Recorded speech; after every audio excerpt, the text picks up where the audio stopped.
Zeny amin'ny vaovao samy nanana ny fankalazan'ny fetiny asa ny tsirairay ho an'ny fiadinan'ny Repoblika dia ny fanomezana asa ho andreo tsy hanasa tamin'ny alalan'ny asa tanamaro no nanamariana izany ka tetsy amin'ny fokotany manakambahiny.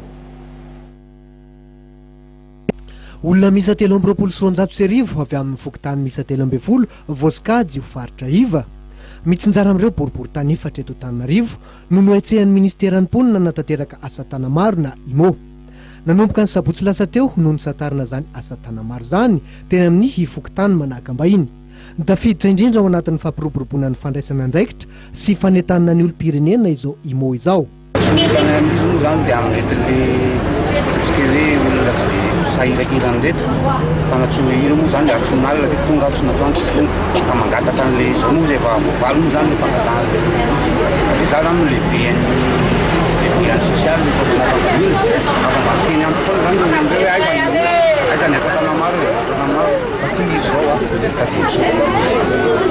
Aritra amin'ity volana May sy volana Jona izao ny asa tanamaro izay karakarain'ny ministeran'ny mponina iarahana amin'ny fiadidian'ny Repoblikan'i Madagasikara.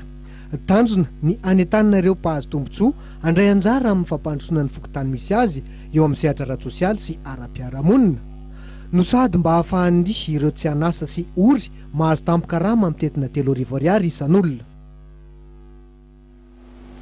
Tapitra teto indray ny fotoana ny fampalalam-voantsika ry mijery-jaina tamin'ity alina ity sorainao tany tokantrano tany naharitra hatramin'ny farany ny fotoanantsika fa mbe fotoana eto indray aritsika ho amin'ny rahampitso indray. Veloma tompoko lahy, veloma tompoko vavy.